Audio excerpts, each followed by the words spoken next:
யோவான் எழுதின சுவிசேஷம் 5வது அதிகாரத்திலே 2வது வசனத்திலிருந்து ஒரு சில வசனங்களை நம்ம வாசிக்க போகிறோம். யோவான் எழுதின சுவிசேஷம் 5வது அதிகாரம் 2வது வசனத்திலிருந்து வாசிக்க போகிறோம். எபிரேய பாசையிலே பெதஸ்தா எனப்பட்ட ஒரு குளம் எருசலேமின் ஆட்டு வாசல் அருகே இருக்கிறது. அதற்கு 5 மண்டபங்கள் உண்டு. அவைகளிலே குருடர், சப்பானிகள், சூம்பின உறுப்புடையவர்கள் முதலான வியாதிக்காரர் அநேகர் படுத்திருந்து தண்ணீர் எப்பொழுது கலக்கும் என்று காத்து கொண்டு இருப்பார்கள். ஏனெனில் சில சமயங்களிலே தேவதூதன் ஒருவன் அந்த குளத்தில் இறங்கி தண்ணீரை கலக்குவான். தண்ணீர் கலங்கின பின்பு யார் முந்தி அதிலே இறங்குவானோ அவன் எப்பேற்பட்ட வியாதிஸ்தனாய் இருந்தாலும் சொஸ்தமாவான். 38 வருஷம் வியாதி கொண்டிருந்த ஒரு மனுஷன் அங்கே இருந்தான். படுத்திருந்த அவனை இயேசு கண்டு அவன் வெகு காலமாய் வியாதிஸ்தன் என்று அறிந்து அவனை நோக்கி, சொஸ்தமாக வேண்டும் என்று விரும்புகிறாயா என்று கேட்டார். அதற்கு வியாதிஸ்தன், ஆண்டவரே, தண்ணீர் கலக்கப்படும் போது என்னை குளத்திலே கொண்டு போய் விடுவதற்கு ஒருவரும் இல்லை. நான் போகிறதற்குள்ளே வேறு ஒருவன் எனக்கு முந்தி இறங்கி விடுகிறான் என்றான். இயேசு அவனை நோக்கி, எழுந்திருந்து உன் படுக்கையை எடுத்துக்கொண்டு நட என்றான்.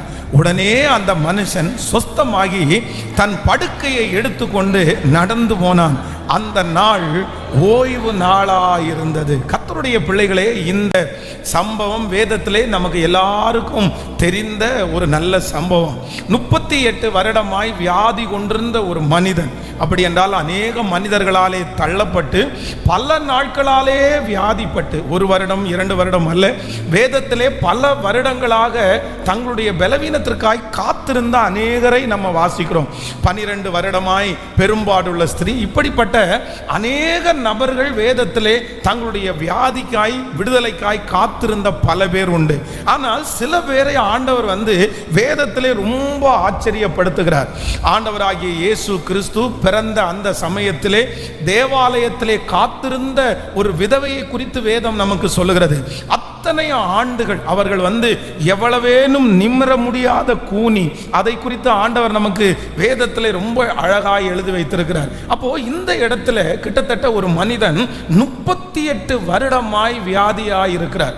ஆனால் அநேகர் அவனுக்காக உதவி செய்கிறவர்கள் தோற்று போனதுக்கு பிற்பாடும் எங்கெல்லாம் அற்புதம் நடக்குது, எங்கெல்லாம் நமக்கு சுகம் கிடைக்கும், அங்கெல்லாம் கடந்து போய் எப்படியாவது என்னுடைய வியாதியிலிருந்து விடுதலை வேண்டும் அப்படின்னு இந்த மனுஷன் ரொம்ப தீவிரமாக இருக்கிறார். ஆண்டவர் அவனுடைய விசுவாசத்தை கனம் பண்ணி, அவனுடைய முயற்சியை கனம் பண்ணி, ஆண்டவரே நேரடியாய் கடந்து கர்த்தர் அந்த மனுஷனுக்கு ஒரு பரிபூரணமான சுகத்தை தருகிறார். ஆலயத்திலே, எருசலேம் ஆலயத்திலே 12 வாசல்கள் இருக்கிறது. இதிலே மிகவும் ஒரு முக்கியமான வாசல் ஆட்டு வாசல். இதை குறித்து முழங்கால் யுத்த ஜபத்தில் ஆண்டவர் நம்மை நிறைய தியானிக்க பண்ணினார். அப்போ இந்த ஆட்டு வாசலில் நிறைய ஆடுகளை கட்டியிருப்பார்கள்.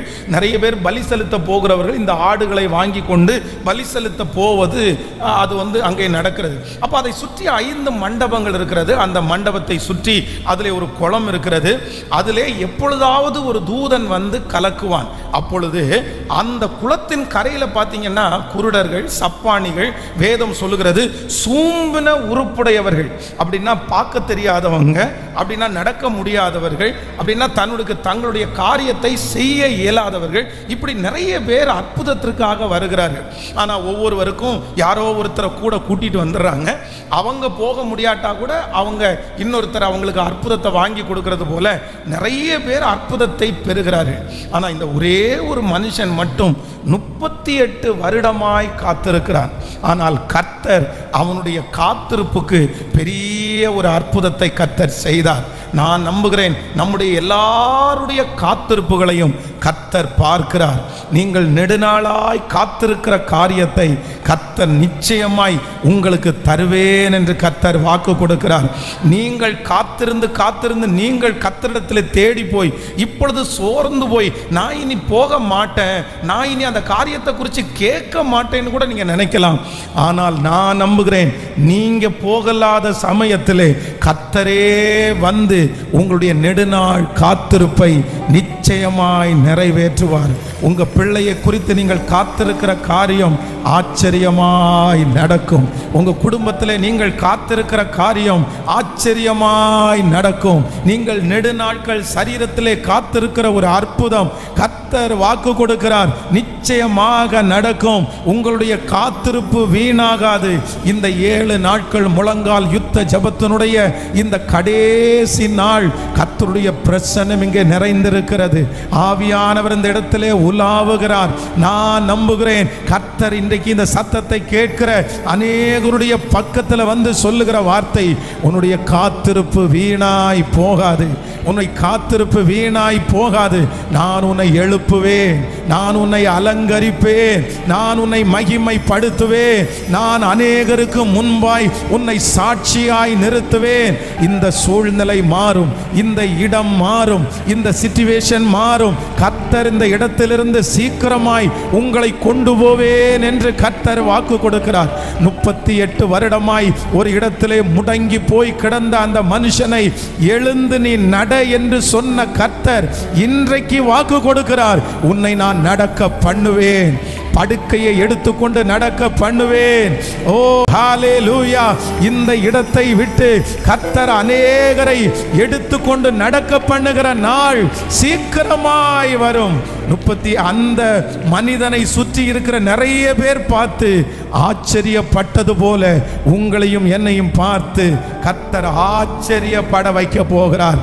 நம்புறவங்க தலைக்கு மேல கரங்களை தட்டி, நல்ல தலைக்கு மேல கரங்களை தட்டி ஆமென். நிச்சயமாய் நிச்சயமாய் எனக்கு ஒரு நாள் கர்த்தர் விடுதலை தருவார். நம்முடைய ஆண்டவர் இன்றும் கர்த்தர் ஜீவிக்கிறவராய் இருக்கிறார், இன்றும் விடுதலை கொடுக்கிறவராய் இருக்கிறார். ஆனால் அவங்க விசுவாசத்தை மட்டும் என்ன பண்ணக்கூடாதுன்னா விட்டுறவே கூடாது. எனக்கு இந்த முழங்கால யுத்த ஜெபத்தில் 2 காரியம் ரொம்ப பிடிச்சிருச்சுன்னு சொன்னேன்ல. ஆண்டவர் இந்த 7 நாட்களும் நிறைய வார்த்தை பேசினார். அதில் முதல்ல எனக்கு ரொம்ப பிடிச்சது என்னன்னா, அவன் தாமதித்த போது அது எனக்கு ரொம்ப பிடிச்சிருச்சு. எனக்கு ரொம்ப ஆசீர்வாதமாய் பர்சனலாக எனக்கு ரொம்ப அது டச்சபிளாக இருந்துச்சு. அடுத்து எனக்கு ரொம்ப பிடிச்சது என்ன அப்படின்னு சொன்னால், திருடன் திருடவும் கொல்லவுமே அன்றி வேறு ஒன்றுக்கும் வரான். அப்படின்னா இந்த உலகத்தில் இருக்கிற ஒரு திருடன் எதை ரொம்ப திருடணும்னு நினைக்கிறான் அப்படின்னா, எது ரொம்ப காஸ்ட்லியோ அதை தான் திருடுவான்.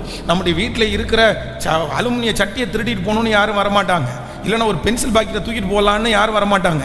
நம்முடைய வீட்டிலேயே பீரோவில் எது ரொம்ப காஸ்ட்லியாக இருக்குதோ அதைத்தான் திருடத்துக்கு வருவான். அப்போ திருடனுக்கு விலையேற பெற்றது தான் திருடணும். ஆமாம், வேதம் என்ன சொல்லுது அப்படின்னா, ஒரு ஆவிக்குரிய ஒரு கர்த்தரை தேடுகிற பிள்ளையினுடைய வாழ்க்கையிலே விலையேற பெற்றதுன்றது என்ன அப்படின்னா, விலையேற பெற்ற உங்கள் விசுவாசம், ஃபெய்த் தான் ரொம்ப விலையேற பெற்றது.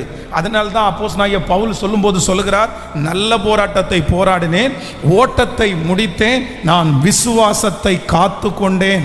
அப்போ இந்த ஃபெய்த் விசுவாசம் என்கிறத ஆண்டவருடைய பிள்ளைகள் காத்து கொள்ளணும்.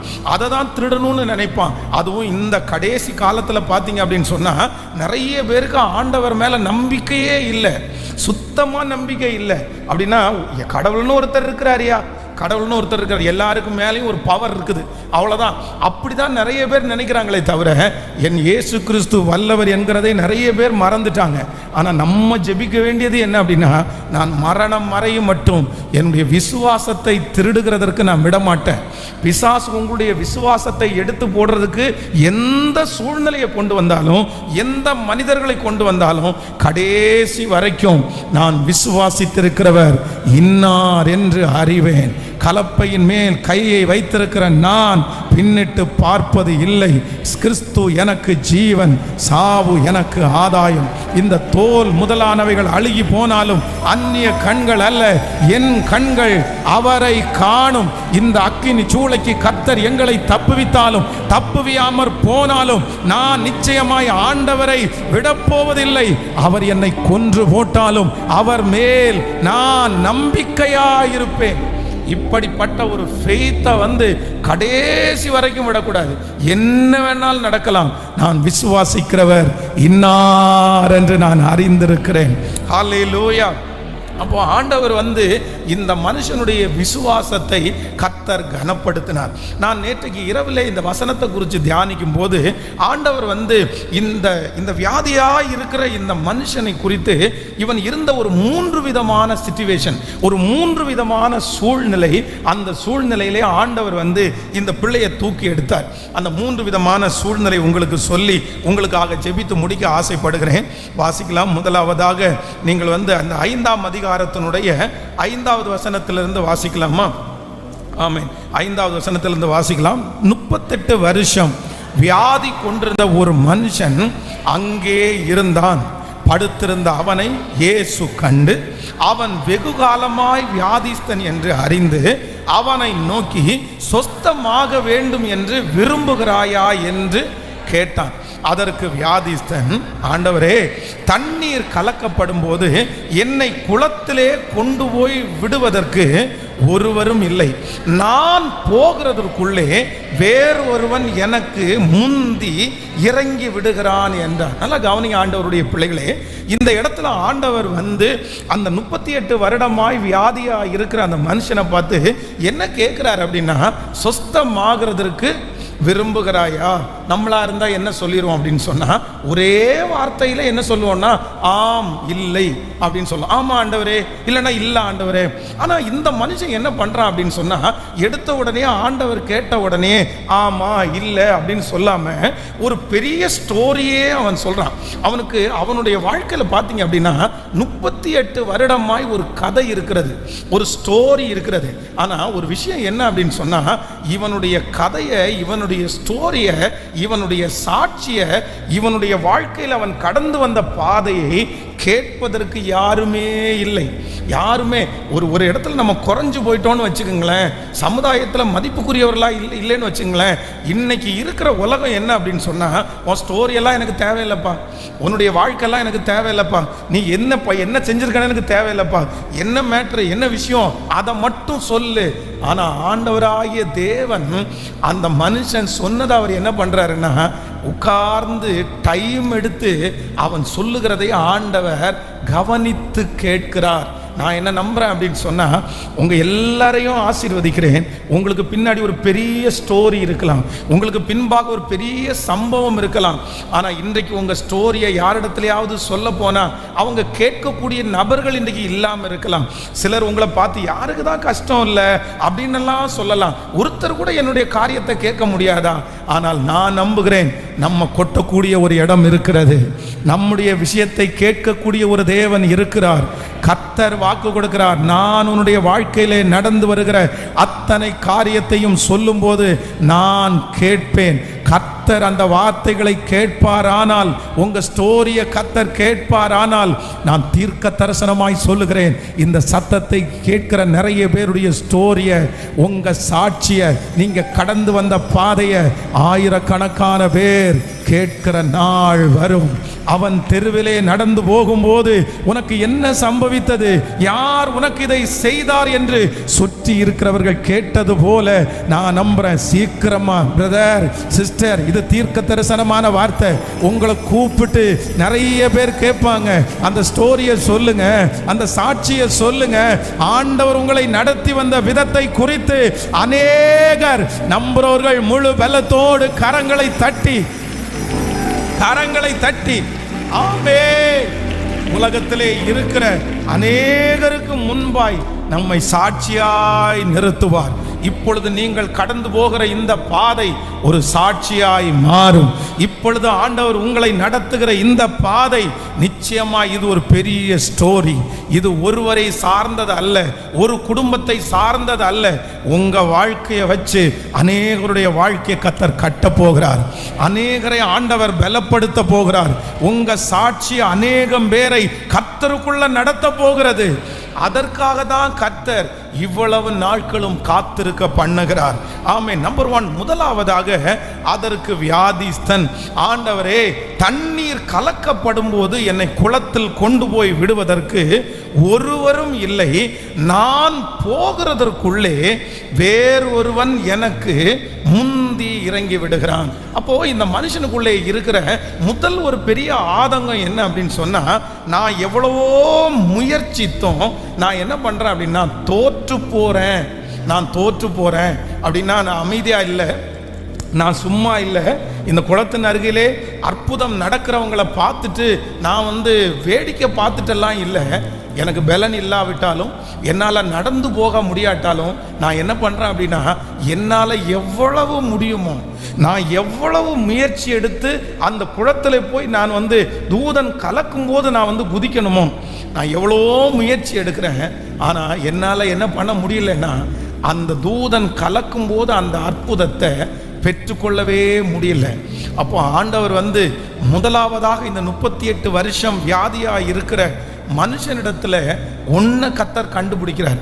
என்ன கண்டுபிடிக்கிறார் அப்படின்னா, 38 இயர்ஸா, இத்தனை வருடமாய் எத்தனையோ பேர் அவனை பார்த்து, எதுக்கு நீ முயற்சி எடுக்கிற, எதுக்கு நீ இப்படி பண்ற, உனக்கு தான் இது முடிஞ்சிச்சு இல்லை, நீ எதுக்கு போய் இந்த மாதிரிலாம் செய்கிற, இது நடக்கவா போகுது, இது கிடைக்கவா போகுது, இதெல்லாம் உனக்கு கிடைக்காது, நீ நல்லா இருக்கிறது அது அரியுது, இந்த வியாதியிலிருந்து நீ சுகப்படுத்தப்படுவது என்கிறது நடக்காத காரியம், நீ முயற்சி எடுக்காத. அப்போது நீங்கள் நிறைய ஹாஸ்பிட்டலில் போய் பார்த்தீங்க அப்படின்னு சொன்னால், ரொம்ப சிக்கா, ரொம்ப நோய் அப்படின்னா ரொம்ப பலவீனமாக இருக்கிறவர்களை பார்த்து டாக்டர் அவர் நல்ல பழம் கேட்குறாரு, வாங்கி கொடுக்கலாமா அப்படின்னு கேட்பாங்க. உடனே அந்த டாக்டர் என்ன சொல்லுவார் தெரியுமா, அவர் என்ன கேட்டாலும் வாங்கி கொடுங்க. ஏன் அப்படின்னு சொன்னால், இவங்களுக்கு என்ன தெரியும்னா, அவர் உயிரோடு இருக்க மாட்டார், அந்த அம்மா உயிரோடு இருக்க மாட்டாங்க, சீக்கிரமாக அவங்க இறந்து போயிடுவாங்க. அப்போது அவங்க என்ன கேட்டாலும் அவங்களுக்கு கொடுங்க, பிரச்சனை இல்லை, அதனால் அவங்க கஷ்டப்பட்டால் கூட ப்ராப்ளம் இல்லை, என்ன கேட்டாலும். இந்த உலகத்தில் இருக்கிற மனிதர்கள் அப்படிப்பட்ட ஒரு நபருக்கு முயற்சி காப்பாற்றுவதற்கு, வாழ்வதற்கு, சுகப்படுத்துவதற்கு முயற்சி எடுக்க முன்னாடி நிற்கவே மாட்டாங்க. ஆனால் இந்த மனுஷனுக்கு மட்டும் ஒன்னே ஒன்று உள்ளே இருக்குது. 38 வருடம் ஆன போதிலும் வேதம் சொல்கிறது, தான் ஒவ்வொரு நாளும் அந்த தூதன் அந்த குளத்தை கலக்கும் போது தனக்கு முன்பாக எத்தனையோ பேர் நிற்கிறது அவனுக்கு தெரியும். தனக்கு முன்பாக இருக்கிற நோயாளிகளுக்கு சுற்றி சொந்தக்காரர்கள் இருக்கிறது அவனுக்கு தெரியும். எத்தனையோ பேர் சுற்றி நிற்கிறாங்க, அவனுடைய கண்ணு பார்க்குது. அவனுக்குள்ள எவ்வளோ அவிசுவாசம் வந்திருக்கலாம். நான் உருண்டு போகிறதுக்குள்ள அதை பாரு, குளத்துக்கு பக்கத்துலேயே அவன் போயிட்டான். அதை பாரு, அவனுடைய மாமனார் ரொம்ப திடகாத்திரமாக இருக்கிறார், அவங்க பிள்ளை ரொம்ப திடகாத்திரமாக இருக்கிறார், அவங்க உடனே தூக்கி போடுவாங்க. இப்படி தன்னுடைய கண்ணுக்கு முன்பாக தான் முயற்சி எடுக்க வேண்டாம் என்று எத்தனையோ நெகட்டிவ் அவனுக்கு முன்னாடி இருக்குது.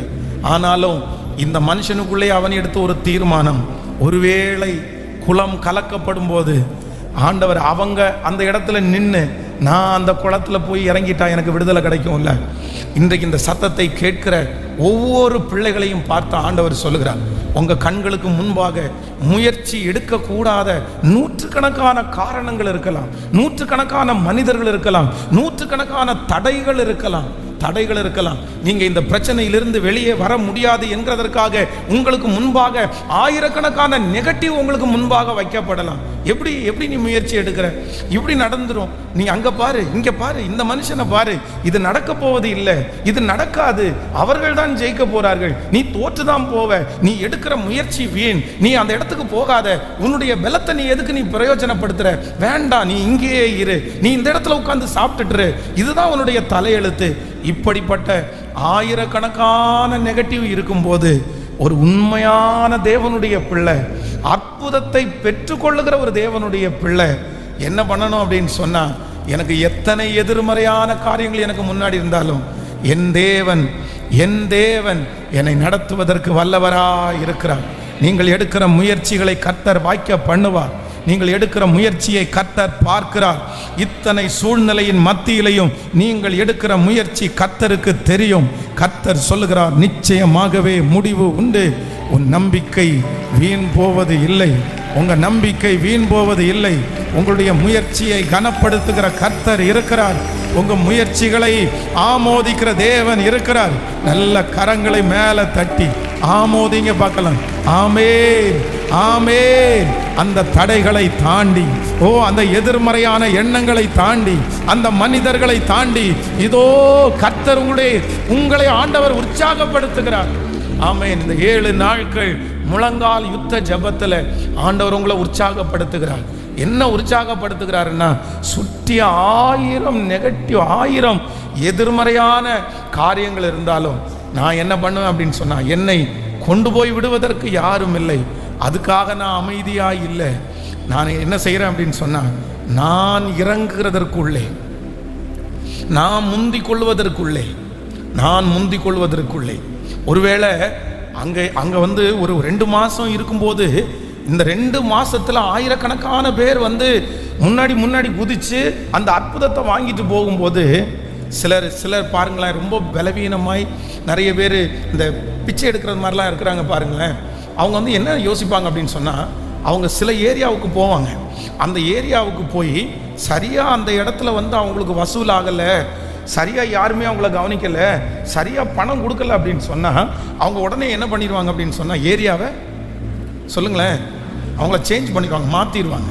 சரி, ஓகே, இந்த இடத்துல நமக்கு யாருமே இது கொடுக்க மாட்டாங்க போல் தெரியுது, நம்ம இதுக்கு வேற இடத்துக்கு போகலான்னு மாற்றிடுவாங்க. அப்போது இந்த வியாதி உள்ளவன் என்ன நினச்சிருக்கணும் அப்படின்னு சொன்னால், இவன் இறங்குறதற்கு முன்பாகவே ஆட்கள் இறங்கி சுகப்படுறதுனால, ஐயோ இனி இந்த பெதஸ்தா குளத்தில் இருந்தால் இனி வேலைக்கு ஆகாது, நம்ம கிளம்பிடுவோம், நமக்கு யாருமே இல்லை, நம்ம அங்கே போகிறதுக்குள்ளே இந்த மாதிரி ஒவ்வொருத்தராக விடுதலை பெற்றுட்டு போகிறாங்க.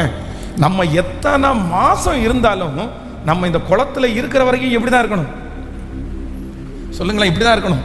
ஏன்னா அந்த குளத்தில் வந்து விடுதலைன்றது ஃப்ரீ, அற்புதம் அவங்களுக்கு இலவசமாக கிடைக்குது. அதனால இப்போ வந்து ஒரு இடத்துல வந்து ஃப்ரீ ட்ரீட்மெண்ட்டு, ஆனால் அந்த இடத்துல போனால் அற்புதம் நிச்சயம் அப்படின்னா மாற்று கருத்தே கிடையாது. ஒரே ஒன்று, குளத்தில் ஃபஸ்ட்டு காலடி எடுத்து வைக்கணும், அவ்வளோதான். அந்த தூதன் கலக்கும் போது அந்த குளத்துல காலடி எடுத்து வச்சிருந்தா அற்புதம் கண்டிப்பாக கிடைக்கும். நீங்கள் என்ன நினைக்கிறீங்க?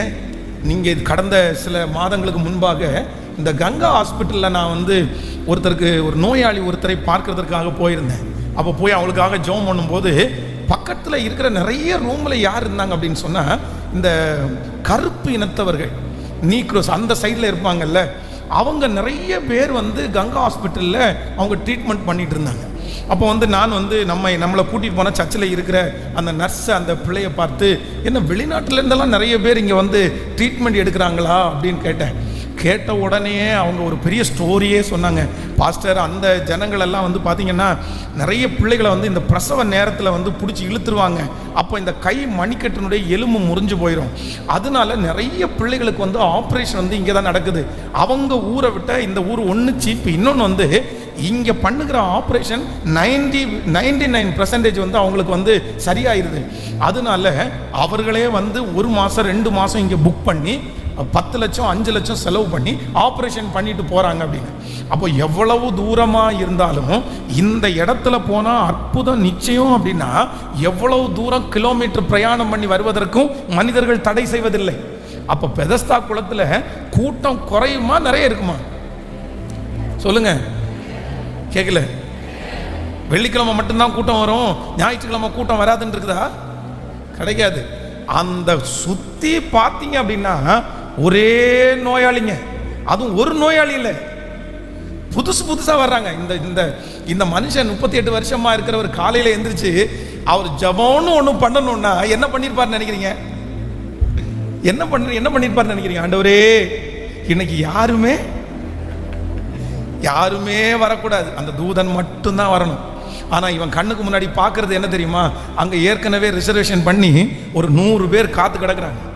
அப்போ அவனுடைய மனசுக்குள்ள எவ்வளவு பெரிய நெகட்டிவ், எவ்வளவு பெரிய, அவன் கண்ணு எவ்வளவு பெரிய எதிர்மறையான காரியத்தை பார்க்குது. ஆனாலும் அந்த மனுஷனை ஆண்டவர் தேடி போகிறதுக்கு ஒரே ஒரு ரீசன், இவ்வளவு எதிர்மறையான காரியங்கள் உங்களை சுற்றி இருந்தோம், எனக்கு ஒரு நாள் விடுதலை கிடைக்கும்ன்ற முயற்சியை மட்டும் நீ விடவே இல்லைல்லப்பா. நிச்சயமாகவே நான் உனக்கு அற்புதம் செய்வேன். எல்லாரும் ஆண்டவரிடத்தில் கேளுங்க. என் கண்ணுக்கு முன்னாடி எவ்வளவு எவ்வளவு எவ்வளவு எதிர்மறையாய் கர்த்தர் யாரோ ஒருத்தரிடத்துல கர்த்தர் தெளிவாய் பேசுகிறார். மகனே, நீதான் சோர்ந்து போனாய், மகளே, நீதான் சோர்ந்து போனாய். ஹல்லேலூயா. ஆண்டவர் வந்து 38 வருடம் வியாதியா இருந்த அந்த மனுஷனை போல ஒரு நாள் கர்த்தர் உன்னை சாட்சியாய் நிறுத்த போகிறார். உன்னை தேவாலயத்தில் அவனை பார்த்தது போல ஒரு பெரிய கிரவுட் உள்ள இடத்துல ஆண்டவர் உங்களை கொண்டு போய் நிற்க வைப்பேன் என்று கர்த்தர் வாக்கு கொடுக்கிறார். ஆயிரக்கணக்கான ஜனங்களுக்கு முன்னாடி ஆண்டவர் உங்களை கொண்டு போய் நிற்க வைப்பேன் என்று கர்த்தர் வாக்கு கொடுக்கிறார். அந்த இயேசுவை குறித்த அறிவு கூட அவனுக்கு இல்லை.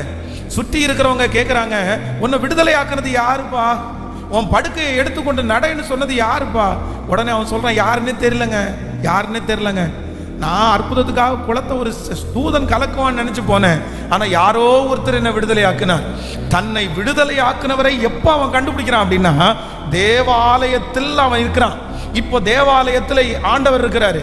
ஆண்டவர் சுகமாக்கப்பட்ட அந்த மனுஷனை தேவாலயத்திலே கண்டு, இனி நீ என்ன பண்ணிடாத, எந்த தவறு செய்தான்னு சொல்லும் போதுதான் அடுத்து எல்லார்ட்டையும் சொல்றான், என்னை சுகமாக்கினவர் இவர் என்று அவன் சொல்லுகிறான். அப்போ தன்னை சுகமாக்குனது யாருன்னு கூட தெரியல. ஆனாலும் அந்த மனுஷனுக்குள்ள ஒரு நம்பிக்கை இருந்துச்சு, என்னை சுற்றி எத்தனை பிரச்சனை இருந்தாலும் என் கணவனாரை தொடுவதற்கு ஆண்டவருக்கு லேசான காரியம். என் வியாதியிலிருந்து என்னை சுகப்படுத்துவது கர்த்தருக்கு லேசான காரியம். என்னை இந்த நிலைமையை மாற்றுவது கர்த்தருக்கு லேசான காரியம். என்னை தூக்கி எடுப்பது கர்த்தருக்கு லேசான காரியம். நல்ல கரங்களை தட்டி எனக்கு செய்வார், எனக்கு செய்வார், எனக்கு செய்வார், எனக்கு செய்வார். என் நம்பிக்கை வீண் போகாது.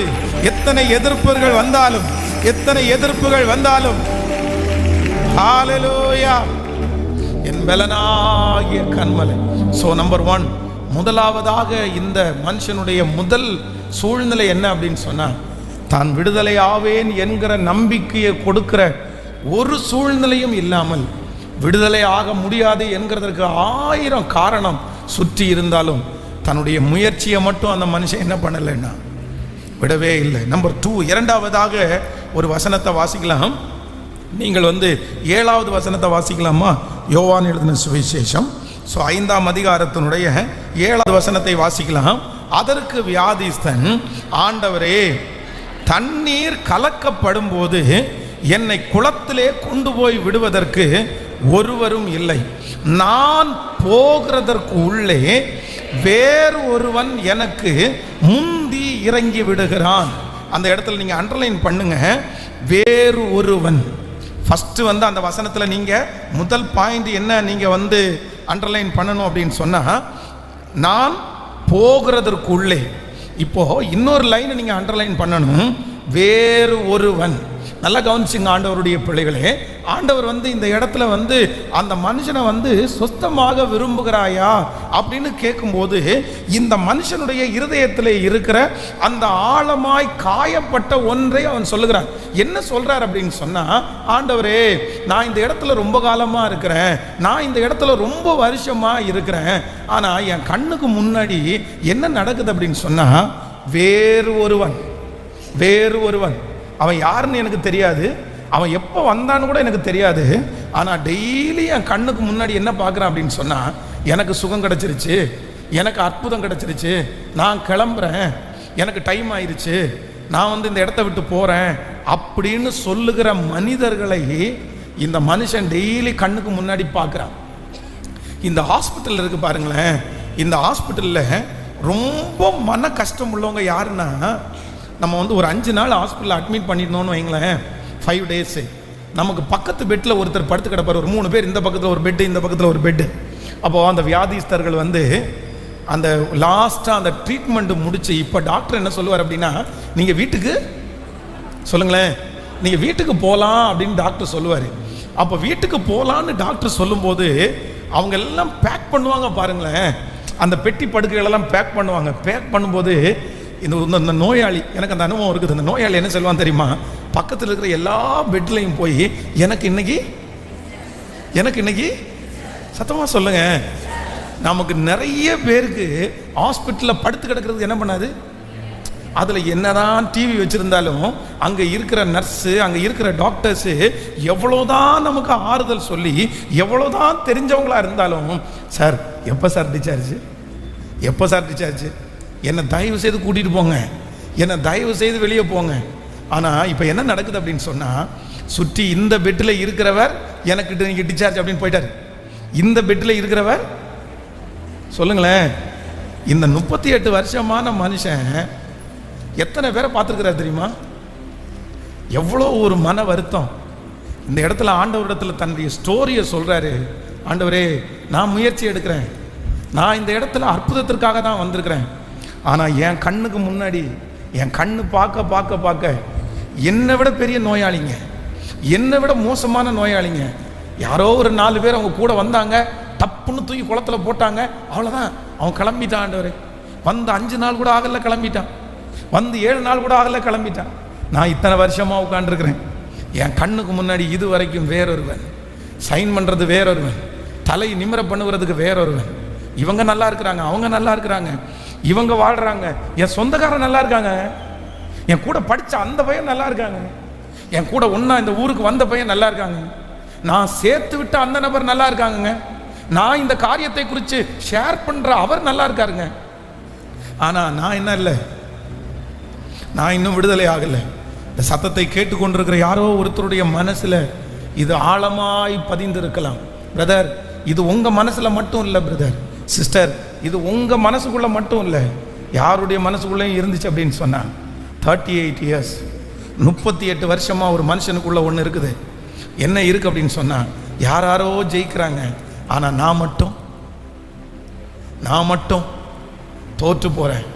நான் ஒரு நாள் நானும் ஜெயிக்க மாட்டேனா, நானும் நிற்க மாட்டேனா, நானும் வளர மாட்டேனா, நானும் இந்த மாதிரி சாட்சி சொல்ல மாட்டேனா, எனக்கும் இந்த மாதிரி ஒரு அற்புதம் நடக்காதா? திருச்சபையில் கூட நீங்கள் நினைக்கலாம், டிவியில் பார்க்கும்போது, நிகழ்ச்சிகளை பார்க்கும்போது அற்புதம் நடந்துச்சு அப்படின்னு யாரோ சாட்சி சொல்லும்போது எனக்கு இப்படி ஒரு நாள் வராதா?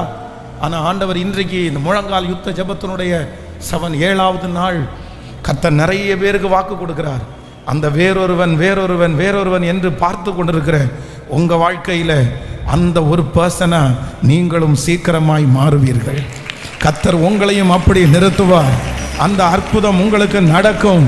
அந்த நாள் உங்களுக்கு வரும். உங்கள் பேரிலே சீட்டு போடப்படும். உங்கள் தலை நிமிரப்படும். உங்களுடைய காரியம் ஜெயமாய் மாறும். கர்த்தர் வாக்கு கொடுக்கிறார். நம்புறவங்க கரங்களை தட்டி ஆமென் என்று ஆமோதித்து முழு பலத்தோடு ஜெபம் பண்ணுங்க.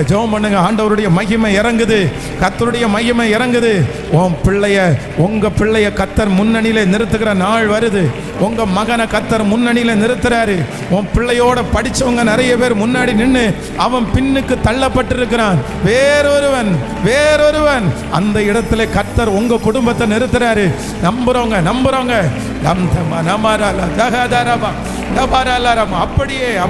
அப்படியே ஆமென்றும் ஆமென் என்றும் ஹல்லேலூயா. யோசேப்பை குறித்து வேதம் சொல்லுகிறது. நிதஸ்தர் யாருன்னா யோசேப்பு. தவறு செய்யாத மனிதன் யாருன்னா யோசேப்பு இந்த இடத்திற்கு வருவதற்கு ஒரு குற்றமும் செய்யலை. ஆனால் இவன் போய் நிறைய வருஷம் ஆயிடுச்சு. திடீர்னு 2 பேரும் உள்ள ஜெயிலுக்குள்ளே போடுறாங்க. ஆனால் ஒருத்தன் சொப்பனம் பார்த்தேன், இந்த மாதிரி எனக்கு ஒரு சொப்பனம், இதுக்கு விளக்கம் கொடுக்கணும் அப்படின்னா அந்த சொப்பனத்துக்கு என்ன விளக்கம் கொடுக்குறாரு அப்படின்னு சொன்னால், எப்பா நீ எந்த ஸ்தானத்திலேருந்து எடுத்தப்பட்டாயோ, நீ எந்த இடத்துல தள்ளப்பட்டாயோ, நீ முன்னாடி ராஜாவுக்கு பானபாத்திரக்காரனாக இருந்த 3 நாளைக்குள்ள 3 days 3 நாளைக்குள்ள பார்வோன் உன் தலையை உயர்த்தி உன்னை மறுபடியும் அந்த இடத்துல உன்னை கொண்டு போய் வைப்பாரு. நீ முன்னாடி என்ன வேலை செஞ்சியோ அதே மாதிரி அவருடைய கரத்தில் நீ என்ன கொடுப்ப? பாத்திரத்தை அவருடைய கையில் கொடுப்பப்பா. இவர் ரொம்ப நாள் ஆயிடுச்சு, இவர் தான் சீனியர், இவருக்கு விடுதலை. அப்போ இப்போ வந்தவன் 3 நாள் தான் ஆச்சு, 5 நாள் தான் ஆச்சு. விடுதலை ஆகி போகும்போது அந்த பானபாத்திரக்காரன் யோசேப்பை பார்த்து என்ன சொல்லியிருப்பான்னு நினைக்கிறீங்க? சார் ரொம்ப தேங்க்ஸ் சார். சார் நீங்கள் என்ன சார் இப்படி இருக்கீங்க, இவ்வளோ அழகான விளக்கத்தை கொடுத்தீங்க, நான் கலங்கி போயிருந்தேன் சார், என் வாழ்க்கையில் பெஸ்ட்டாக சொல்லிட்டீங்க சார், கடவுள் உங்கள் கூட இருக்கார் சார், நீ ஆண்டவர். அப்படின்னா நம்ம நிறைய நேரத்தில் நம்ம ஜெபிக்கிற நிறைய பேருக்கு அற்புதம் நடக்கும். ஹலோ, நம்ம கூட்டிகிட்டு வருவோம், அவங்க சொல்லுவாங்க, சிஸ்டர் சரியான இடத்துக்கு கூட்டிகிட்டு போயிட்டீங்க சிஸ்டர், செத்துருப்பேன், ஆண்டவர் உங்கள் மூலமாக எவ்வளோ பெரிய அற்புதம் செஞ்சால் தெரியுமா?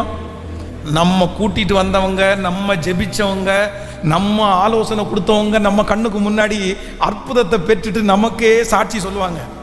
ஆனால் நமக்கு என்ன இருக்காது சொல்லுங்க? நமக்கு நிறைய பேருக்கு சாட்சியே இருக்காது. இந்த ஜெபத்தில் இருக்கிற நிறைய பேர் அப்படிப்பட்ட ஒரு சிச்சுவேஷனில் கடந்து வரலாம். பாஸ்டர், இந்த வார்த்தை யாருக்காகவும் இல்லை, எனக்காக தான் டைரக்டாக வந்துட்டு இருக்குது. நான் தான் அப்படி வந்திருக்கிறேன். எத்தனையோ பேரை கூட்டிட்டு வந்தேன் பாஸ்டர், எத்தனையோ பேருக்கு ஆண்டவரை பற்றி சொன்னேன். ஒவ்வொருத்தரும் சொல்ற சாட்சியினால அப்படியே நான் பிரமிச்சு போறேன். எனக்கு சந்தோஷம்தான். நான் கூட்டிட்டு வர பர்சனுக்கு இப்படி ஒரு அற்புதம் நடக்கிறது எனக்கு மகிழ்ச்சி. இப்படி அவங்க சொல்லும் போது எனக்கு ஆனால் ஒரு கஷ்டமா இருக்குது. ஆண்டவரே, நான் கூட்டிட்டு வந்தவங்களுக்கு அற்புதம் பண்ணுறீங்களே, எனக்கு எங்க ஆண்டவரே? யோசேப்பு மட்டும் இன்னும், அதுவும் இந்த யோசேப்பு என்ன சொல்றாரு அப்படின்னு சொன்னாயப்பா, நான் உனக்கு சொப்பனம் சொல்லி விடுதலாக்குனதெல்லாம் உண்மைதான். நீ என்ன பண்ண அப்படின்னு சொன்னா, நீ ராஜாவினிடத்துல போகும்போது எனக்கு நீ சிபாரிசு பண்ணு. நான் இந்த மாதிரி ஒருத்தன் இருக்கிறான், அவன் ஒன்றுமே செய்யலை, தப்பு பண்ணவே இல்லை, அவனை திருட்டளவாக கொண்டு போய் வச்சிருக்கிறாங்க, நீ கொஞ்சம் எனக்காக பேசு. நீ டைரக்டாக ராஜாவை பார்க்குறல்ல.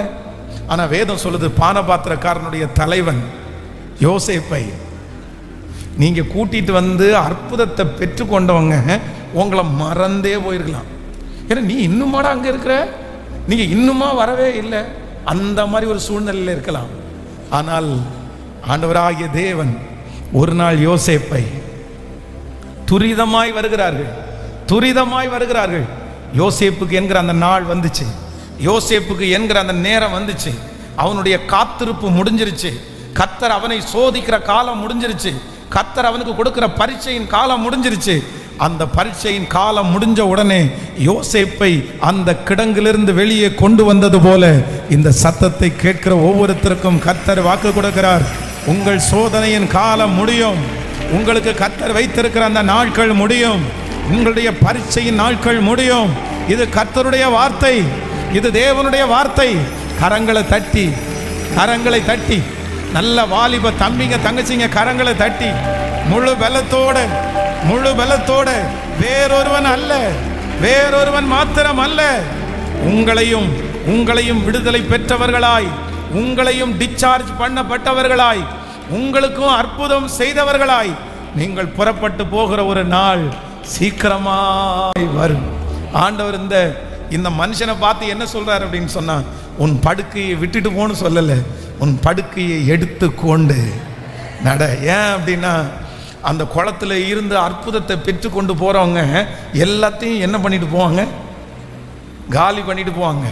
சுட்கேஸ் எல்லாம் தூக்கிட்டு போவாங்க, பெட் எல்லாம் தூக்கிட்டு போவாங்க, மெத்த எல்லாம் தூக்கிட்டு போவாங்க. அவங்க தூக்கிட்டு போறதை வச்சே எல்லாரும் கண்டுபிடிச்சிருவாங்க இவங்களுக்கு என்ன கிடைச்சிருச்சு. எப்படி இருக்கும் பாருங்களா, அந்த பெட்டை தூக்குறதுக்கே அது ஒரு மனசு நல்லா இருக்கும்.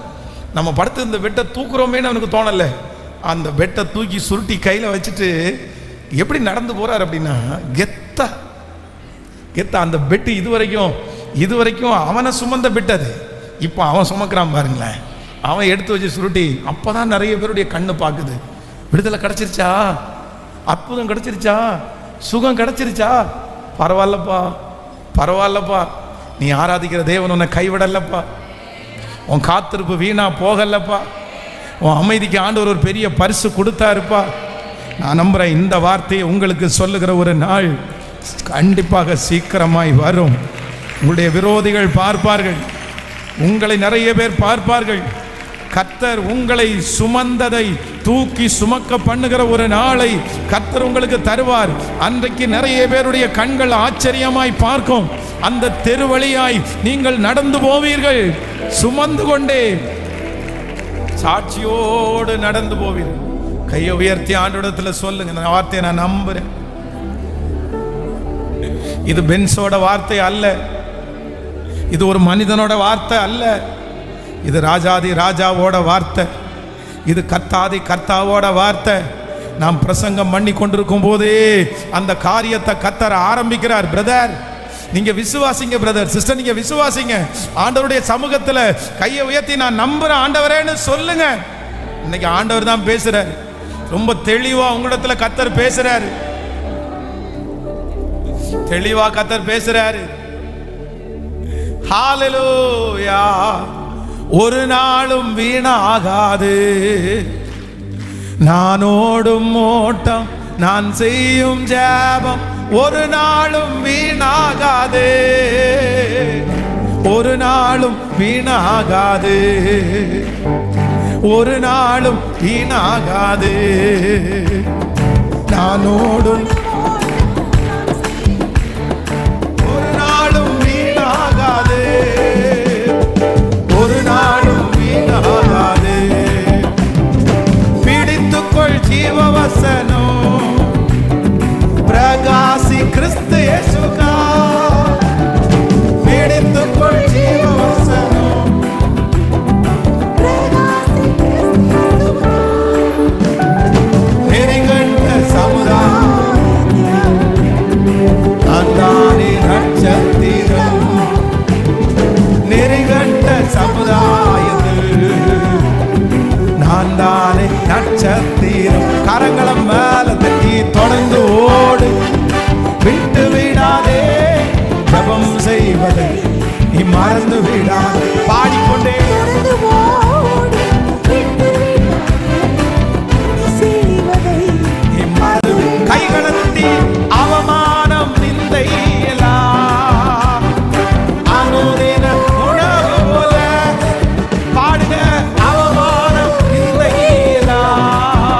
ஹalleluya. வேறொருவன் வேறொருவன் வேறொருவன் வேறொருவன் வேறொரு அவங்க அவங்க அவங்க அப்படின்னு சொல்ற அந்த இடத்துல ஒரு நாள் உங்களை கர்த்தர் நிறுத்துகிற அந்த நாள் வரும். நீங்க அந்த இடத்துல நிப்பீங்க. அந்த இடத்துல சாட்சியாய் ஆண்டவர் உங்களை நிறுத்தும். ரொம்ப ஆச்சரியமா இருக்குல்ல, ரொம்ப ஆச்சரியமா இருக்குல்ல. ஆண்டவரே, வேறொருவன், எத்தனை வேறொருவனை நான் பார்த்துட்டேன். ஆனா இன்னைக்கு என்ன ரட்சிக்கிறதுக்கு, என்ன தூக்கி எடுக்கிறதுக்கு ஒருவர் வந்திருக்கிறார். எனக்கு கை கொடுக்கிறதுக்கு ஒருத்தர் வந்திருக்கிறார். உங்க பிள்ளைகளுக்கு கை கொடுக்கிறதுக்கு ஒருத்தர் வந்திருக்கிறார். நிறைய பிள்ளைகளை பார்த்து அந்த பிள்ளை நல்லா இருக்குது, இந்த பிள்ளை நல்லா இருக்குது, இந்த பிள்ளையினுடைய வாழ்க்கை நல்லா அமைஞ்சிருக்கு. ஆனால் என் பிள்ளை அந்த மாதிரி ஒரு இடத்துல நிற்க மாட்டானா? என் மகன் அந்த இடத்துல அந்த மாதிரி ஒருத்தர், என் மகன் அந்த இடத்துல நிற்க மாட்டாளா? நிறைய அம்மா அப்பாவுடைய ஏக்கமாக இருக்கலாம், தாகமாக இருக்கலாம். ஆனால் நான் நம்புகிறேன், நிச்சயமாக அந்த இடத்துல உங்கள் பிள்ளைகளையும் ஒரு நாள் ஆண்டவர் நிற்க வைப்பார். அந்த பிள்ளைகளை அந்த இடத்துல கர்த்தர் அலங்கரிப்பார். நீங்கள் இன்னைக்கு இந்த ஃபைனல் டேல நீங்கள் இந்த வார்த்தையை உறுதியாக பற்றி பிடிக்கணும். இந்த வார்த்தை அப்படியே ஹீல் பண்ணும் உங்களை. நம்பர் 3, மூன்றாவதாக கடைசியாக இந்த மனுஷனுக்குள்ளே இருந்த ஒரு காரியம் ரொம்ப ஆச்சரியமாக இருந்துச்சு. வாசிக்கலாம் அந்த 7வது வசனத்தை. இன்னொரு அண்டர்லைன் பண்ண போகிறோம். அதற்கு வியாதிஸ்தன், ஆண்டவரே, தண்ணீர் கலக்கப்படும் போது என்னை குளத்திலே கொண்டு போய் விடுவதற்கு ஒருவரும் இல்லை. இன்னொரு விஷயம் கூட வாசிக்கலாம். அதற்கு வியாதிஸ்தன், ஆண்டவரே, தண்ணீர் கலக்கப்படும் போது என்னை குளத்திலே கொண்டு போய் விடுவதற்கு ஒருவரும் இல்லை. கவனிங்க, இப்போ என்ன நடந்திருக்கும்னு நினைக்கிறீங்க? என்ன நடந்திருக்கும் அப்படின்னு சொன்னால், தூதன் வந்து எப்பவும் எல்லாம் குளத்தை கலக்க மாட்டார். அவ்வளோதான், எப்பாவது ஒரு டைம் தான் கலக்குவார். இப்போ தூதன் கலக்கி முடிச்சுட்டு போனதுக்கு அப்புறம் அங்கே என்ன நடக்கும்னு நினைக்கிறீங்க? இல்லை, பொதுவாக ஒரு ஹாஸ்பிட்டல்னு வச்சுக்கோமே. ஒரு ஹாஸ்பிட்டலில் நோயாளி ஒரு ரூமுக்குள்ளே படுத்து கிடக்கும்போது டாக்டர் வந்து விசிட்டிங் வருவாங்க. 24 மணி நேரமும் டாக்டர் நம்ம கூட இருக்க மாட்டாங்க. நர்ஸும் 24 மணி நேரமும் நம்ம கூட இருக்க மாட்டாங்க. நம்ம பெட் மட்டும்தான் பெட்டில் படுத்து கிடப்போம். ஆனால் டாக்டர் விசிட்டிங் வரும்போது பார்த்தீங்கன்னா, இன்னைக்கு பெரிய டாக்டர் வராரு, இன்னைக்கு சீப் டாக்டர் வராரு. இந்த சீப் டாக்டர் வரும்போது இவர் வந்து தனியாக வரமாட்டார். எப்படி வருவார்? 4 நர்ஸுங்க அப்படியே சுற்றி எல்லாரும் அதை பேப்பரை வச்சுருப்பாங்க. ஒருத்தங்க பிபி பார்க்குறத வச்சுருப்பாங்க. அப்படியே உள்ளே வந்துடும். வந்த உடனே எல்லாரும் அலர்ட் ஆயிடுவாங்க. பேஷண்ட்ஸ் யார் பார்க்குறது, யார் கூட இருக்கா, அப்பாவா அம்மாவா, நீங்கள் என்ன முறை வேணும், என்ன அவர் பேசுவார் பயங்கர கெத்தா.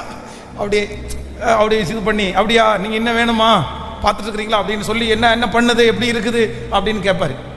அந்த நேரம் பார்த்தீங்கன்னா அந்த சீஃப் டாக்டர் வர்ற நேரத்தில் பரபரப்பாக இருக்கும். ஆனால் அந்த சீஃப் டாக்டரு அந்த ஹாஸ்பிட்டலில் விட்டு வெளியே போனதுக்கு அப்புறம் நோயாளிங்க ஒவ்வொருத்தரும் உட்காந்து என்ன பேச ஆரம்பிச்சிருவாங்க. கதை ஓடும் பாருங்களேன், பயங்கரமான கதை ஓடும். அப்படியா இப்படியா, அதுவா இதுவா. ஆனா அடுத்த சீஃப் டாக்டர் வரும்போது, இப்போ இந்த பெதஸ்தா குளத்துல என்ன நடக்குது அப்படின்னு சொன்னா, குளத்தை கலக்கிறதுக்கு தூதன் வரும்போது எல்லாருமே என்ன ஆயிடுவாங்க, ஏய் வர்றாருப்பா. அவ்வளவு நேரம் கதை பேசிட்டு இருக்கிறவங்க அத்தனை பேரும் அலர்ட் ஆயிடுவாங்க. எல்லாம் அலர்ட் ஆயிரு. இது வரைக்கும் 38 வருஷமா வியாதியா இருக்கிறவன பக்கத்துல இருக்கிற ஒரு நோயாளி, அப்படியாப்பா இத்தனை வருஷமா இருக்கிறியா, நானும் என்னமோ நீ நேற்றுக்கு தான் வந்தேன்னு நினைச்சேன். பாவம்ப்பா உன் கதை. அப்பா இல்லையா, அம்மா இல்லையா, மாமனார் கூடவா இல்லை, அண்ணன் கூடவா இல்லை, ஒரு ஃப்ரெண்டு கூடவா இல்லை, உன் பாவம்ப்பா, நீ பரிதாபப்பா இப்படின்னு பரிதாபமா பேசிட்டு இருந்த அந்த பர்சன் தூதன் வந்த உடனே இதுவரைக்கும் இருந்த பரிதாபம் எங்க போச்சோ தெரியல. எனக்கு இனி யாரை பார்க்க மாட்டேன். அதான் அவனுக்கு முந்தி கொள்றதுக்கு நிறைய பேர் இருந்தாங்க. சான்ஸ் வரும்போது, வாய்ப்பு கிடைக்கும் போது, இல்லை எனக்கு இந்த மாதிரி ஒரு வாய்ப்பு வந்திருக்குது, இந்த வாய்ப்பில் நீ போய் வேணா நிற்கிறியா, நீ போய் வேணா இருக்கிறியா, 1000 தான் பேசட்டுமே, கொஞ்சட்டுமே, கொலாவட்டுமே. ஆனால் ஒரு சான்ஸ்ன்னு வரும்போது நம்மளை கொண்டு போய் முன்னாடி நிப்பாட்டிட்டு, சரிப்பா நான் அடுத்த டைம் பார்க்குறேன்ப்பா அப்படின்னு சொல்றதற்கு இந்த உலகத்தில் நமக்கு ஒருத்தர் கூட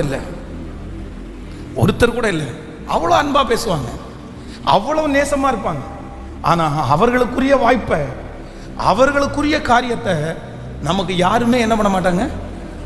சொல்லுங்க, விட்டு தந்திருக்காங்களா? யாருமே விட்டு தரல. அதான் ஆண்டவரிடத்தில் அவன் சொல்லும் போது சொல்றான், ஆண்டவரே தூதன் வந்து கலக்க வரும்போது முந்தி அடிச்சுட்டு தட்டி விட்டுட்டு அது வரைக்கும் அவ்வளோ கொஞ்சி பேசினவன் வந்து அட போப்பா அப்படின்னு சொல்லிட்டு போனவன் எல்லாம் நிறைய பேர் இருக்கிறான். ஆனா திரும்பி பார்த்தா அத்தனை பயலும் குளத்துல விழுந்து எந்திரிச்சிட்டு இருப்பானுமா. அத்தனை பேரும் குளத்துக்கு முன்னாடி போய் உட்காந்துருப்பாங்க. நான் பார்த்தா நான் மட்டும் எப்படி இருப்பேன் தெரியுமா? தனிமையாய் நான் எதுக்கு இருக்கிறேன், ஏன் இருக்கிறேன், எதுக்கு வெயிட் பண்ணுறேன், யாருக்குமே தெரியாது. வேடிக்கை பார்க்குறவன மாதிரி நான் உட்காந்துருக்கிறேன். ஆண்டவரே, வேடிக்கை பார்க்குற மாதிரி உட்காந்துருக்கிறேன்.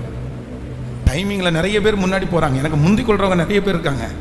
ஆனால் என்னை தூக்கி விடுவதற்கு, என்னை கொண்டு போய் விடுவதற்கு, நீங்கள் அந்த சிச்சுவேஷனை இப்போ உங்கள் கண்களுக்கு முன்னாடி கொண்டு வாருங்களேன்.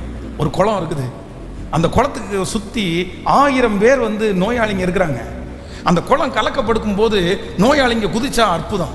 ஒவ்வொரு நோயாளிக்கு பக்கத்தில் 2 பேர் 3 பேர் இருக்கிறாங்க. இவன் வந்து ஒரு 15 அடி அந்த பக்கத்தில் இருக்கான்னு வச்சுங்களேன். குளம் கலக்கியாச்சு அப்படின்னு சொன்ன உடனே வேடிக்கை பார்க்க வந்தவங்க கூட எங்கே தான் போவாங்க? அதுவும் அந்த குளத்தை கலக்கும் போது ஒருத்தர் குதிக்க மாட்டான், 10 பேர் 100 பேர் உள்ள குதிப்பான். 100 பேர் உள்ள குதிக்கிறதுல யாரு ஃபர்ஸ்ட்? நம்ம இந்த ஓட்டப்பந்தயத்திலாம் வைக்கும்போது, அது இல்லைன்னா இந்த கிரிக்கெட்லாம் வைக்கும்போது இது அவுட்டா நாட் அவுட்டான்னு நமக்கு தெரியாது. யாரு முந்தி அந்த அந்த ஸ்கிரீனை தொட்டதுன்னு நமக்கு தெரியாது. ஏன்னா கண்ணு மூடி திறக்கிறதுக்குள்ள அந்த அந்த ரிவன் வந்து கட் ஆயிருக்கும், கண்ணு மூடி திறக்கிறதுக்குள்ள அவுட் ஆயிருக்கும். உடனே அங்கே இருக்கிற அம்பையர் வந்து என்ன சொல்லுவான் தெரியுமா? இப்படி சொல்லுவான். என்ன சொல்லுவாரு? இதுக்கு என்ன அர்த்தம் எனக்கு ஒன்றும் தெரியல, இவங்க எல்லாம் அவுட்டா நாட் அவுட்டான்னு கேட்குறாங்க. பட் அம்பேர் இப்படி கை தூக்குனாதான் அவுட்டு. அவர் சீக்கிரமாக கை தூக்க மாட்டார். இவருக்கே கன்ஃபியூஸ்டாக இருக்கும்போது இவர் என்ன சொல்லுவார்? ஸ்க்ரீனில் போடுப்பா. அந்த ஸ்க்ரீனில் கேமரா வச்சு கரெக்டாக ஒருத்தர் ஜூம் பண்ணி அந்த அவுட் அப்படியே ஸ்லோ மோஷனில் அப்படியே திருப்பி உள்ள அந்த மாதிரி வந்து கரெக்டாக அப்புறம் அவுட்டா நாட் அவுட்டா அப்படின்னு கொடுப்பாங்கன்னு வச்சுங்களேன். இப்போ 100 பேர் குதிச்சிட்டாங்க. இப்போ அங்கே இருக்கிற அத்தனை பேருக்கும் ஒரே கியூரியாசிட்டி தான் இருக்கும், இந்த 100 பேர் குதிச்சதுல யார் லக்கி? ஆனால் யார் லக்கி தெரியுமா? அங்கே இருக்கிற ஒருத்தனும் கத்த மாட்டான், ஒருத்த மட்டும் கத்துவான். ஏய், இன்னைக்கு விடுதலை எனக்கு தாயா. அவனோட வந்த சொந்தக்காரங்க அத்தனை பேரும் அப்படியே தூக்கிட்டு போவாங்க. அந்த மாதிரி ஒரு சூழ்நிலையில எனக்காக கை தட்டதற்கோ, டேய் கொஞ்சம் வழி விடுங்கப்பா, கொஞ்சம் கேப் விடுங்கப்பா, யாருப்பா இன்னைக்கு விடுதலை, நான் கொஞ்சம் பார்க்கட்டும்ப்பா அப்படின்னு சொன்னா கூட அவன் கண்ணு திறந்து விடுதலையாக்கப்பட்டவனை பார்க்கறதுக்கு கூட அவனுக்கு என்ன இல்லைன்னா சூழ்நிலை எதுவுமே வாய்க்கல. காரணம் என்னன்னா, அவர் ஒரு தனி பர்சன், சிங்கிள் பர்சன். அவனுக்கு மனைவி கூட இல்லை, கணவனார் இல்லை, பிள்ளைங்க இல்லை. அவன் சிங்கிள் பர்சன், தனி மனிதன். ஆண்டவரே, எனக்கு ஒரு அந்த ஆண்டவரிடத்துல தன்னுடைய ஸ்டோரியை அந்த 5 மினிட்ஸ் அப்படியே கொட்டிட்டான். கொட்டும்போது என்ன சொல்றான் அப்படின்னு சொன்னா, என்னை என்கரேஜ் பண்றதுக்கு, என்னை கொண்டு போய் விடுவதற்கு, என் எதிர்காலத்தை பார்க்கறதுக்கு யாரும். இப்போ ஆண்டவர் என்ன சொல்றாரு அப்படின்னு சொன்னா, நீ இதை ஃபீல் பண்ணுனேன்னு சொல்லிதான், உனக்கு யாரும் இல்லைன்னு நீ நினைச்சதுனால தான், அத்தனை பேரையும் விட்டு நீ ஒருத்தன் தனியா இருக்கிறதுனால தான் எப்பவுமே என்னை கூப்பிடுற இடத்துக்கு நான் போயிருக்கேன், என்னை வருந்தி கூப்பிடுற இடத்துக்கு நான் போயிருக்கிறேன். ஆனால் என்னை கூப்பிடாத ஒரு இடத்துக்கு நான் வந்தேன்னா அது நீ தனியாக இருக்கிறதுனால. உனக்கு நான் இருக்கிறேன், உனக்காக நான் வருவேன், உன்னை நான் கூட்டிட்டு போவேன், நான் உனக்கு விடுதலை தருவேன். நீ அந்த குளத்தில் இறங்கி விடுதலை ஆக வேண்டிய அவசியம் இல்லை, நீ அந்த குளத்துக்காக எதிர்பார்த்துட்டு இருக்க வேண்டிய அவசியம் இல்லை. அவங்க அத்தனை பேரும் அந்த குளத்தை எதிர்பார்த்துட்டு இருக்கும் போது உனக்கு விடுதலை அந்த மனுஷனால அல்ல, அந்த டாக்டரால அல்ல, அந்த பர்சனால அல்ல, நான் உனக்கு விடுதலை கொடுத்து உன்னை தூக்கி விடுவேன்னு சொன்ன அந்த தெய்வம் அந்த பிள்ளையை தூக்கி விட்டது போல இன்றைக்கு இந்த சத்தத்தை கேட்கிற நிறைய பேரை நம்புறவங்க கரங்களை மேல தட்டி அந்த மகிமை நல்ல கரங்களை தட்டி விடுதலை. அந்த தனிமையான பிள்ளைகளுக்கு, யாரும் இல்லாத பிள்ளைகளுக்கு உனக்கு பாஸ்டர் இல்ல, உனக்கு பாஸ்டர் அம்மா இல்ல, உனக்கு அம்மா இல்ல, உனக்கு அப்பா இல்ல, உனக்கு கணவன் இல்ல, மனைவி இல்ல. கர்த்தர் வாக்கு கொடுக்கிறார், பிள்ளைகள் இல்ல, நான் இருக்கிறேன், நான் உனக்காக வருவேன். உன்னை கொண்டு போய் விடுவதற்கு யாரும் இல்லைன்னு நினைக்க வேண்டாம். கர்த்தர் சொல்லுகிறார், தாயின் கருவிலிருந்து உன்னை காப்பாற்றினது யார்? இதுவரையிலும் உன்னை கொண்டு வந்தது யார்? தப்புவித்தது யார்? உன்னை நடக்க பண்ணினது யார்? உன்னை எப்படி நான் கைவிடுவேன்?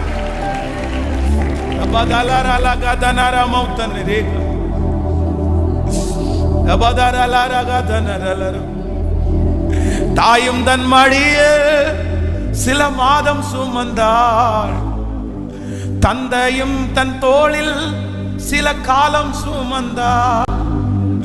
தாயும் தன் மடியில் சில மாதம் சுமந்தாள், தந்தையும் தன் தோளில் சில காலம் சுமந்தாள். எந்தன் காலம் எல்லாம் என்னை சுமப்பதாரப்பா, எந்தன் காலம் எல்லாம் என்னை சுமப்பதாரப்பா.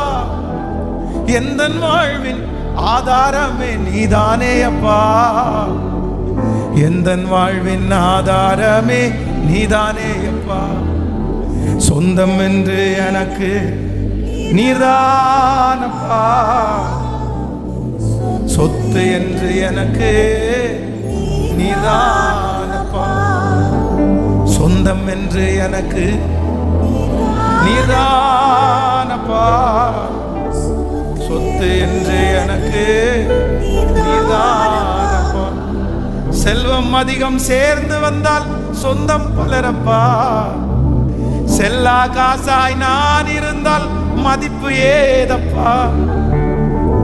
செல்வம் அதிகம் சேர்ந்து வந்தால் சொந்தம் பலரப்பா, செல்லா காசாய் நான் இருந்தால் மதிப்பு ஏதப்பா.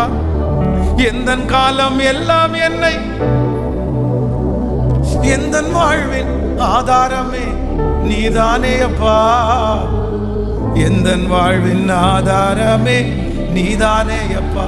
கையை உயர்த்தி சொந்தம் என்று எனக்கு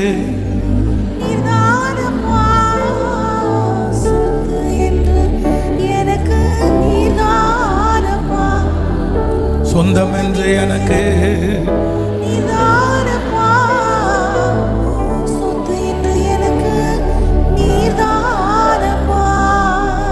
Thank you Jesus. 38 years, 38 வருடமான ஒரு மனுஷனுடைய ஸ்டோரியை ஒரே நிமிஷத்தில் உலகமே பார்க்குற அளவிற்கு, இன்னைக்கு 2000 ஆண்டுகளுக்கு முன்பாக நடந்த அந்த சம்பவத்தை இன்னைக்கு நம்ம தியானிக்கிற அளவிற்கு அந்த ஸ்டோரி ஆண்டவர் வந்து ஒரு பெஸ்ட் ஸ்டோரியா, அது நிறைய பேருக்கு மோட்டிவேஷனால ஒரு ஸ்டோரியா ஆண்டவர் மாற்றுவதற்கு உண்மை உள்ளவராக இருப்பார். ஆனால் நிச்சயமா இந்த 7 நாள் ஆண்டவருடைய ஒரு பெரிய மகிமையை ஆலயத்தில் பார்க்குறேன், நிறைய பேருடைய வாழ்க்கையில் பார்க்குறேன், ஆன்லைனில் இருக்கிற பல ஆயிரக்கணக்கான பேருடைய சாட்சியை நான் கேட்குறேன். இந்த 7 days ஆண்டவர் நமக்காக நியமித்த நாள். ஒருவேளை இந்த 7 நாட்கள் முழங்கால் யுத்த ஜெபத்தில் நீங்கள் யாராவது கலந்து கொள்ளாதவர்களாக இருப்பீர்களே, ஆனால் கண்டிப்பாக நீங்கள் அட்டென்ட் பண்ணணும். ஸோ நம்முடைய கம் டு கம்ஃபர்ட் சேனலில் அந்த 7 நாட்களுடைய மீட்டிங் லைவாக டெலிகாஸ்ட் பண்ணியிருக்கிறோம். நாளையிலேருந்து 1, 2, 3 அப்படின்னு 7 நாட்களையும் கண்டிப்பாக நீங்கள் அட்டென்ட் பண்ணுங்கள். ஆண்டவர் ஒரு பெரிய பர்பஸுக்காக நம்மை தெரிந்து கொண்டிருக்கிறார். எழுமி நிற்கலாமா கர்த்தர் சமூகத்தில்? Thank you Jesus. இந்த காணிக்கைகளை கையில் எடுத்துக்கொண்டு, நன்றியப்பா, நீ இப்பொழுது இருக்கிறதை பார்க்கலாம் 1000 மடங்கு உன்னை அதிகமாகும்படி உங்கள் பிதாக்களின் தேவனாகிய கர்த்தர் உங்களுக்கு சொல்லியபடியே உங்களை ஆசீர்வதிப்பாராக. இந்த சத்தம் தொனிக்கப்படுகிற ஒவ்வொரு காதுகளிலையும் இந்த அற்புதம் அந்த மனிதனுடைய வாழ்க்கையில் நடக்கட்டும் அப்பா, நடக்கட்டும் அப்பா. இது தீர்க்க தரிசனமான வார்த்தை, இது தீர்க்க தரிசனமான வார்த்தை. இந்த வார்த்தையை கேட்ட உடனே அப்படியே எழும்பி நிற்கணும். ஒரு புது பலன் என் பிள்ளைக்கு உண்டாகட்டும் ஆண்டவரே. இந்த அற்புதத்தை எங்கள் கண்கள் காண நீர் உதவி செய்யும். இயேசுவின் மூலம் ஜெபம் ஏறெடுக்கிறோம் நல்ல பிதாவே.